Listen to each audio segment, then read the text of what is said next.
My name is Brandan. For as far back as I can remember, drugs and alcohol have been a part of my life.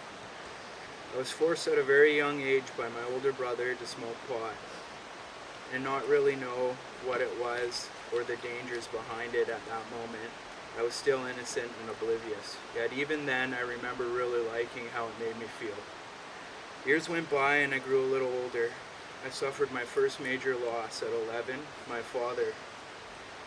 He was my hero. He loved God, me, and my brother, and provided always for us. My father had been a man of faith as far as I can remember, and he became a minister. When I was about 8, needless to say, I was mad at God and had very little understanding around his death, which left me very broken at a young age. I spent many years lost around this and looked in all the wrong places for comfort. I was 18 when my addiction really started to run rampant. Still mad at God, self-will ran riot in my life. I slowly started to lose everything I loved. In time, my moral compass no longer existed, and I was in so much pain and so broken I looked to hard drugs to comfort me. At 23, I had lost my mom, who was an addict, and my brother, who I grew up with.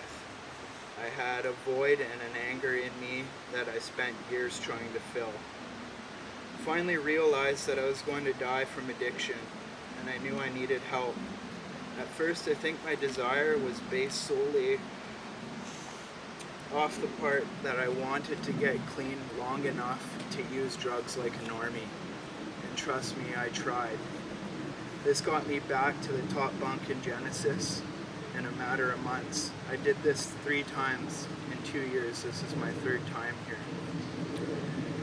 So I did pick up some knowledge along the way, but I wasn't really ready to fully surrender.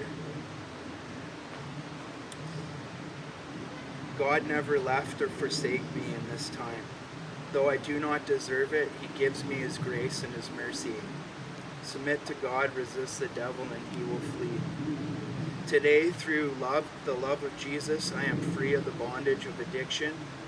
Sanctification has transformed my mind, softened my heart. Today, where I go, Jesus seems to pour His Spirit out on me.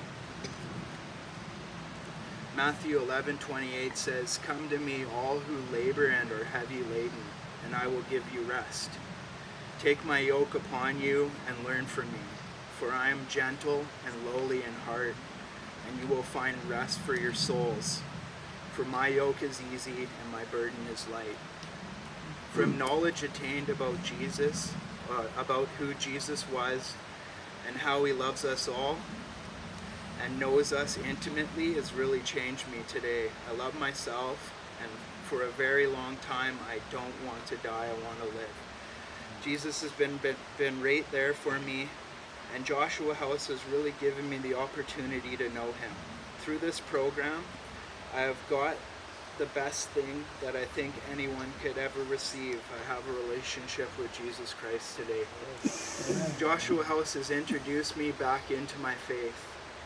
This brotherhood has changed my life. Staff and leaders have been there with love and have held their hands out to help me up. Today I am able to love others. Honestly, I was the guy who never wanted anything to do with anyone. And today I have bonds that have been forged here, and a brotherhood with many men. I'm incredibly grateful for this. As iron sharpens iron, so a man sharpens the continuance of his friends. I have a peace today that surpasses my own understanding, and I have learned from this program that each man brings value to this world, and I can learn from them. As one body, we all have our own function. As in water, face reflects face, so the man's heart reflects the man. Today I proclaim that Jesus pulled me from the muck and the mire and spoke life into me. The deeper my connection gets with Him, the more He pours out His Spirit onto me. I give to you my life today, humbly willing to serve in this life and in eternity with you in heaven. Please use me in whatever way you see fitting, and may I be edifying and honor you in all that I do. As I live in this crazy world, I ask for discernment and strength for your will in my life, and the ability to deny myself and pick up my cross daily. And carry your message to the broken and still suffering today. I want to live life by the scriptures and by the way you laid it down. And I want to share Romans 12:21. It says, do not be overcome by evil, but overcome evil with good.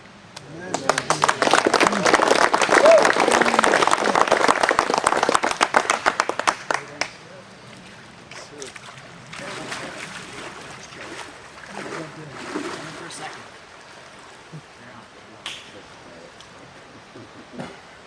Brandan, you confess with your mouth and believe in your heart that Jesus Christ died and rose again the third